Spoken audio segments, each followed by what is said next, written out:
I guess next I'd like to hear your responses and thoughts about how Lloyd's philosophy and his work really influenced, changed, or developed the field of Native arts. What were his contributions to this?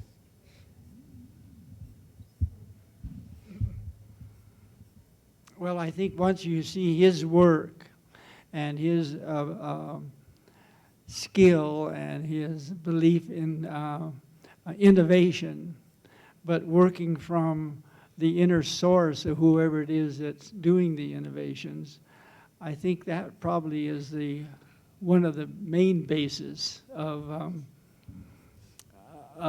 what I think is his contribution, because he was the example for everybody. If you're going to do a painting or a piece of sculpture or a piece of jewelry, what are you going to tap on? You're going to, hopefully, he would say, you tap on yourself. It's sort of like Dan was saying, you know, and also what Audley was saying, create, create, create, but you create from that place inside yourself. I think that was the big difference for most art schools. In that a lot of our art schools will be looking at the past and sort of what somebody else created. But I think, yes, we did look at the past, but we look at the past as being alive, which of course it is alive. Our dances are alive and our stories are alive, and but they belong to us. They were ours, and I think that's what he was. I think that's what he was trying to tell us. There was one quote. Let me see, where's that quote? Let's see, what is this? The quote? Yeah, in this Life magazine article, Lloyd says, "The Institute does not ram anyone's culture down his throat, but we believe tradition can be used as a springboard for personal creative action." And I think that was what the basis of whoever we are, we have a tradition and we have a culture, and that's where our expression comes from. And even though at the school there may be 40, 50 different tribal groups, each one has its own unique styles. I remember teaching writing and discovering that the Eskimo student and the Cherokee student and the Seminole student, the Navajo student, they had their own unique way of being who they were, and they put it down in words, or they put it down in paint, or they put it down in sculpture. Nobody else could do that except that individual student, and nobody could do the textiles as Lloyd did except as Lloyd knew. And I think that was the basis of it, is that unique thing that was so important. Thank you. Dan? Yeah, I think Lloyd also stressed that your tribal background, your affiliation with your culture, whatever tribe you come from, he made it a point that that is the foundation. That's your foundation of who you are. Now, I would like to see you spin out of that foundation and take it much further, creatively. And that was always something that he would stress. For example, you're looking at Larry Abakana's sculpture. I remember when he did this, and he did a larger scale. Larry was not only a really fine sculptor, and he continues to be a great sculptor today. We went to school together, so I remember him. But he also worked in glass much later. And he also was a fine painter. Back, I think it was around 1967, there were 4 of us who formed a rock and roll band. So I was playing in this rock band, and we couldn't come up with a name for our band, so we just used our initials. So it was my cousin Randall Sami, who's also a fine painter, and D. Sign, who is an Apache, and Marvin Redfoot, who was a Ute Indian from Fort Duchesne. So the four of us formed a band. And so we went with this title called RDDM, Randy, Dan, D, and Marvin. And it was called RDDM Electric String Band. And so we played, you know, music of that period, psychedelic, as well as some R&B music, soul music, I guess you would call it. And, but I remember Larry Avacana. He heard us playing, and we would do gigs here and there, off and on. And he approached us one day and he said, can I design your bass drum? So he did. He did a really nice pattern on our bass drum with our name, but very psychedelic kind of writing. But a good example of an artist who was, you know, we were all teenagers, and he was so creative in different facets, different mediums, that it's a good example of a person who was willing to share also his artistic ability with my band that we had at that time. The other thing about Lloyd is that he would invite different celebrities to present awards, like Jim was saying, for the creative writing class. And there was an actor that he would invite, Vincent Price, I remember. And Vincent Price would give out all the creative writing awards to the students. But there was always something going on at the school, constantly. And Fritz, you know, one day, Fritz Scholder and I were sitting just kind of reminiscing about the old times at the school, and he told me, he said, Dan, he said, those were the days. But he said, you know, he said, there was always something happening. And so that was kind of the theme of the school, you know. There's a happening going on, you know. And so whether it was poetry reading or we're going to the Fine Arts building for a performance by Mr. Meinhold's theater class, or there's the dance, modern dance students would perform some of the, based on, now this is a good example of what Lloyd was saying, based on a traditional story or mythology, and transforming that particular, the traditional movements and dances into something very contemporary in modern dance, and that's what that was going on also at the school. So it was, and that's what he was trying to tell or bring across, you know, the students there, is take it one step further, and when you take it that far, then keep working with it and see how much further you can take it, but you're still tapped in to your foundation, and you're taking it into a contemporary place, but it still has a lot of deep meaning, and it is coming from a deep place. So anyway, that's one of the stories about Lloyd, and much later in life, we would get together, and sometimes we would get together with Jim and Lloyd and I and the family and have dinner either at our house or someplace, and also with Aysen. And Lloyd always liked his martini. And one time, I think we had a bit too much. And Charles Lolema, we were talking about Charles, and Charles had bought himself an airplane. And then there's Fritz. Fritz bought himself a Rolls Royce. And so we're sitting there talking and over some martinis.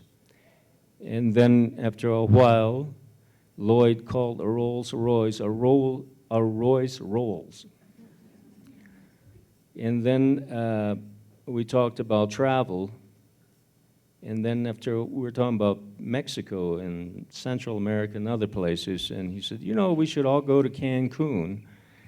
And after a while, after a few martinis, I told him we should go to Kuncan.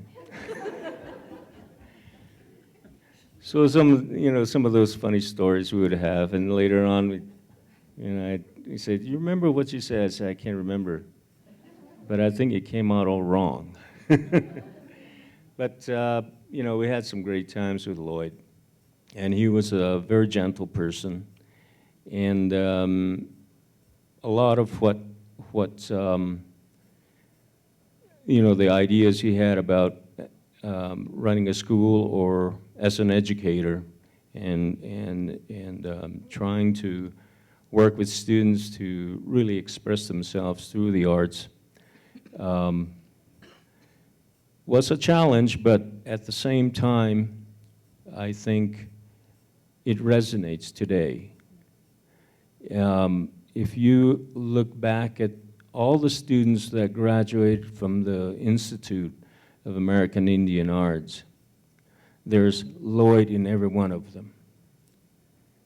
And I think as long as that school exists, and a lot of the students will continue Lloyd's spirit within them.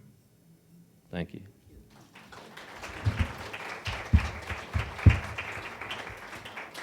I just want to interject my 2 cents here. You know, the time that the Institute was formed came after they pushed from the federal government to, as they say, take the Indian out of the Indian, where the languages were forbidden to be taught. The kids were taken away to boarding schools, and their culture was denigrated. And so it was hard up until that time growing up to be a Native person. They didn't leave you much to be proud of. So what Lloyd's philosophy brought to when they created the Institute, I think, is that it really helped motivate the students to know that their culture was respected, it was wonderful, and they could be the best. And I think that just enabled them to blossom and to be creative, and they weren't stifled and subjected to negativity, but it was all very positive. So you think about all of these students that have come to the Institute over a 50-year period. Now they go back to their respective communities, and they're influencing other students all across the country. So now, the art gets more and more incredible, as we can see all over Santa Fe and Indian Market.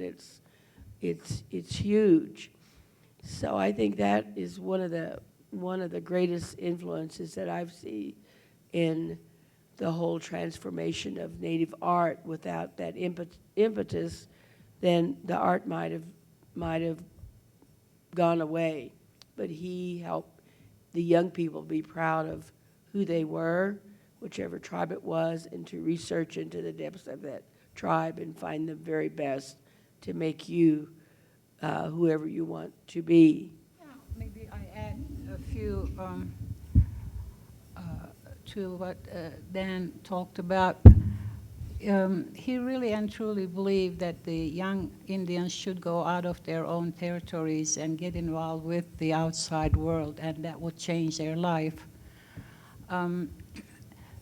Then for that reason, he brought, as Dan mentioned, he brought Vincent Price, but he was serving with Vincent Price also on the Indian Arts and Crafts Board. He was a commissioner. They became good friends. But he also brought a very well-known, I think he might be Mexican, Jose Lemon, the dancer. to the school. So they learn modern dancing with the help from a totally different culture.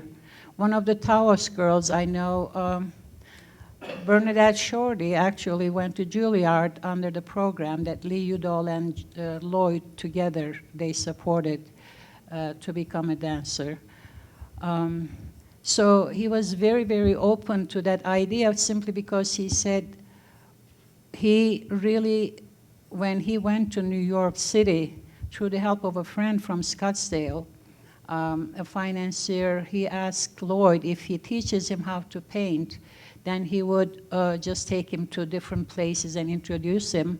He was originally from New Yorker, so he took Lloyd to New York, and that's where he met the probably most prominent American contemporary textile artist, Leslie Tillett.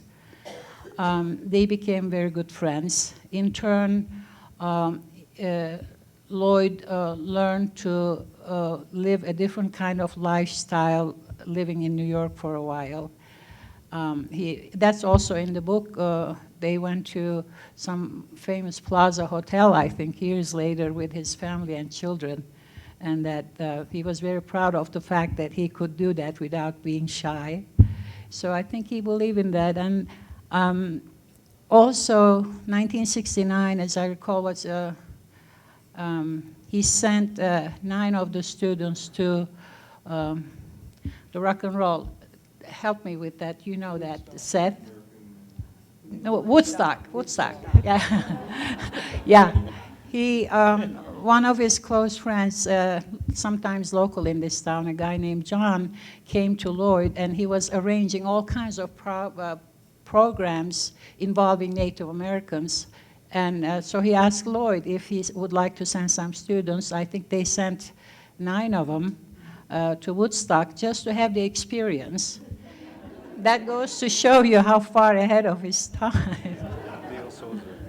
Bill Sousa was one of them, and I think Kevin maybe? No, I'm not sure. But, San Francisco, yeah. And one other wonderful memory that he did extra out of his probably regular office hours.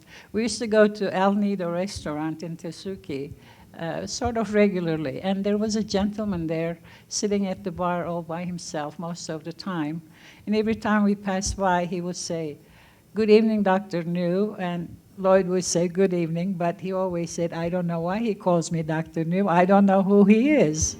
So this went on for a long time. And so at some point, I had a chance to be next to this gentleman while Lloyd was talking to somebody else. So I said to him, "How do you know Mr. New?" He said, "Oh, we go way back. I was the police chief of Santa Fe when he was the president of IAIA." So that's how far. He said we spent a lot of times at, sometimes till midnight. There would be troubled children sometimes. And he was the police chief. I think you guys know his name. I don't remember the gentleman. But he, oh, you don't remember his name, okay. I bet Francis knows. In any case, but that he always said that this is what really probably, if anything else, was the most important in the life of young Indian kids coming from totally strange places to a brand new place out of their territory. And that they are here alone, away from family. Most they needed was affection, love and affection of a family and a family support. And he said that that's what he always tried to do for the young kids. And, it was not 9-to-5 job for them, that he would say sometimes, be it at the police station or at the school.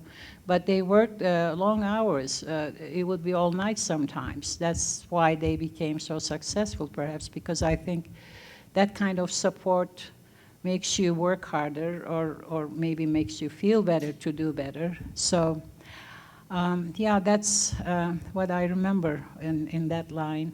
But of course, there's so much to talk about Lloyd. If you start me, then I won't stop. So.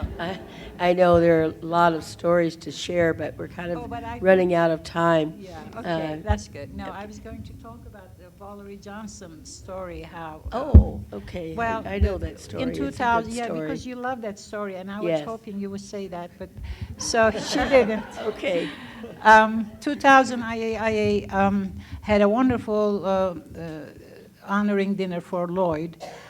It was like La Fonda Hotel, 450 some people came, and he was just shocked that so many people remember him. He didn't think anybody would remember him, but it was a fantastic event. There we had a speaker with us. She is Dr. Valerie Johnson. She was at the time working for Kellogg Foundation, Indian Education Department. And she wanted to speak, and I think Della arranged that. She was one of the keynote speakers, and she said that when she was at the school, at the Indian school, in very early years, they had a problem with the ladies' room products that they needed there. So she was the head of class, or the whatever the girls had some kind of an organization. So she said she went to Mr. New's office, and she started whining and complaining about, they don't have this and that in the ladies' room. Lloyd said, well, now walk out and come back and demand from me. I don't like the way you present your case to me. You're not going to get it this way, but walk out and come back and do it right. So Valerie just came back and took a deep breath, and she said, with all her power, said, Mr. New, we don't have this and that in the girls' room, so I demand that. He said, you got it now. So we love that story. We were hoping Valerie Johnson would be here and talk about Lloyd, but she couldn't make it. I have to say one thing too. Lloyd's belief in the young people. When we were at the beginning, 62, 63, and we had a requirement that the students who wanted to come would write a letter and send an example of their work, whether it was a poem or a drawing or a painting or the fact they were in a dance, and then also their high school grades. Well, we decided that because if they sent work, we didn't care what the grades were. And later on, we discovered there were many, many students who had third grade reading levels and D's in math and everything, and that if we had said that you had to have a B average, we probably wouldn't have had very many students. But at that time, if somebody was interested in coming to the Institute, we took everybody. And that made a great, big difference. That was one of Lloyd's said, if they're interested, they'll be successful. And that was part of it too. Oh, and the same thing with the teachers. Today, I suspect if we don't have a degree, you probably wouldn't be able to teach. Well, there was Audley, and there was Allen, and there was Charles, and Kay Wiest. They didn't have college degrees, but boy, they were damn good teachers. And those were the ones that made all the difference in those classrooms. I'd just also like to point out that one day I was talking to Lloyd, and I said, how did you ever get that name Kiva? And he said, well, Dan, he said, I just like the name Kiva. And I told him, well, in the Hopi language, the pronunciation is Kiva. The way you say it is Kiva. And anyway, because of the school and where it was located in Santa Fe, not only that, but